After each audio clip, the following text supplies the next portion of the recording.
back. Now, last week, an article published with the journal Investigates found that despite abortion being legal in Ireland, women are still having to travel abroad in order to receive a safe and legal termination in some cases. Still with us is the author of the piece, journalist Orla Ryan, who is joined by Women's Health Co-ordinator with the National Women's Council, Doireann Crossin.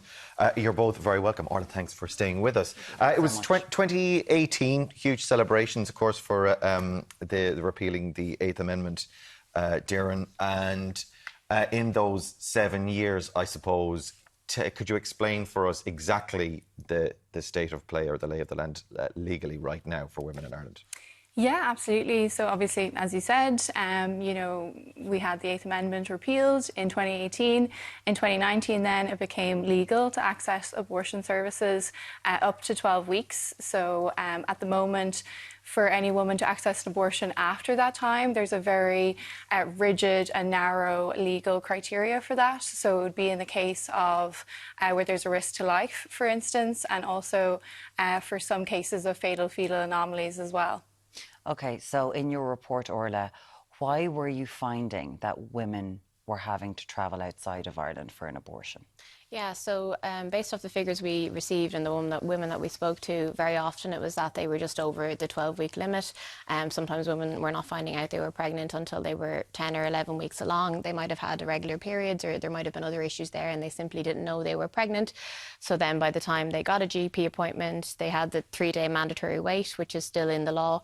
It pushed them just over the 12 weeks. So they travelled to the UK primarily. Some went to Netherlands and Spain, but the vast majority of Irish women still go to England. About 240 Irish women or women in Ireland every year travel to the UK to access termination services. We did a call out a few months ago asking women to get in touch to share their personal stories, and obviously people get abortions for a wide variety of reasons, and that is their own business, but primarily the women who got in touch for this series, it was generally, it was a very much wanted, much loved baby, and just something went wrong and they were further along in their pregnancy when they found out that there was an anomaly.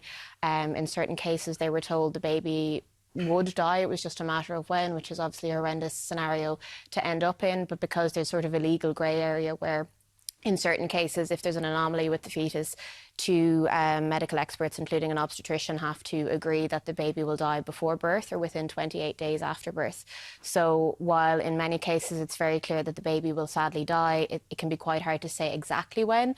So, you know, we've heard this time and again. We had Marie O'Shea's report almost to the day 2 years ago that was published looking at abortion legislation in Ireland, and that was saying how the risk of criminalisation of doctors kind of does have a chilling effect because they want to follow the law and do follow the law, but there is this grey area, so they would fear that if they said, yes, this baby will absolutely die within this time period, if there was any slight deviation from that they could be prosecuted. So there is this still a grey area there, and there's a fear among doctors that they could be, you know, said that they're criminals when they're just trying to help the woman in question. Wow. The figure that you just gave us of 200, this isn't one or two cases, this is 240 Irish women a year. And I suppose once a woman, first of all, realises she's pregnant, and once she finally gets to the GP, it could be weeks and weeks, Doireann, before she's in a position to really work out what happens next. Yeah, absolutely. I mean, as Orla said, there's lots of barriers there. And like one thing that a lot of people, you know, don't even realise unless they've gone through a kind of pregnancy journey is, you know, that clock starts on the date of your last period, you know, so it's not the date of conception. So, you know, as you say, women can be, you know, a couple of weeks along before they realise that they're pregnant. What women, you know, typically do if they are seeking an abortion is that they would contact their GP. So most abortions take place in primary care services in Ireland or women's health centres, but not all GPs provide abortions for the reasons that Orla outlined. You know, like criminalisation is still in place, has a massive impact on people's, you know, willingness to sign up for a scheme that has, you know, a lot of hoops that you need to jump through, and it's a lot of legalities at play as well.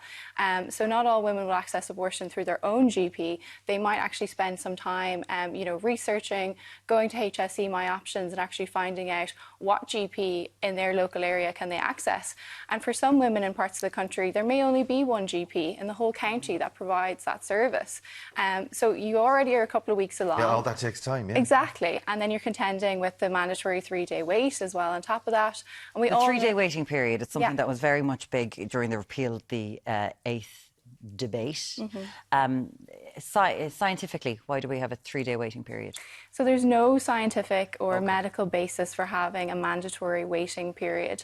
And again, that has been well evidenced over the years in research. The WHO, the World Health Organization, in their clinical guidelines for abortion say that there's no reason. They recommend strongly against having any mandatory waiting periods. And I think, you know, this goes back to our ability to trust women and their decision-making powers. And of course, women can still wait. They can wait as long as they feel is necessary before going through an abortion, but it shouldn't be mandatory. It shouldn't be legislative that you would have to wait 3 days. It's completely arbitrary. I think, obviously, you know, you've talked about worry for criminalisation of doctors in cases.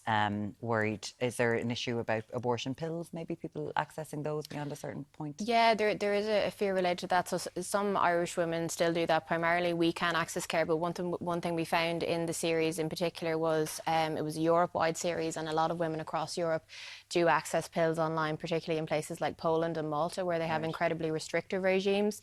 So in one sense, we are lucky in Ireland in that we can travel to the UK if we need to, but in certain other countries, and some women in Ireland still do order pills online, and there is that fear then you don't have medical supervision or aftercare. And just say everyone that you've spoken to that was willing to talk to you, all anonymous, I know that, and there was an awful lot of cases of fetal fatal abnormalities. No one wants to do this, I'm assuming. No. It was very hard for an awful lot of women that I spoke to, it was incredibly difficult, and they were deeply traumatised by what happened, and they did say, this is the worst thing that has ever happened to me, and it was made worse by the fact I couldn't get care in my own country. There were two particular instances that will really stay with me. Two of the women had the horrendous experience of bringing their baby's remains home, and they had to go and buy frozen vegetables to carry the remains home on the plane. So just these horrendous situations. It's the worst thing you can imagine yourself being put through, and then to have to travel abroad to receive healthcare is just absolutely horrendous. Just very quickly, I know we're out of time, but Doireann, is there an expectation or can we be hopeful that there will be changes made for these 240 women a year? I think the National Women's Council, you know, remains hopeful that obviously we can work with government. It was disappointing to see there was only one mention of abortion in the programme for government, but absolutely we're committed to working with the Department of Health, with HSE and other stakeholders to really amplify those women's voices and ensure that the O'Shea report is implemented. This article, the Journal investigates. We know you're with the Irish Times now, but Orla, it is a fantastic thing. Orla Ryan, thank you so much for that. And also Doireann Crossin, Women's Health Co-ordinator, National Women's Council. Thank you so much. We'll be back with you on Ireland AM in just a minute.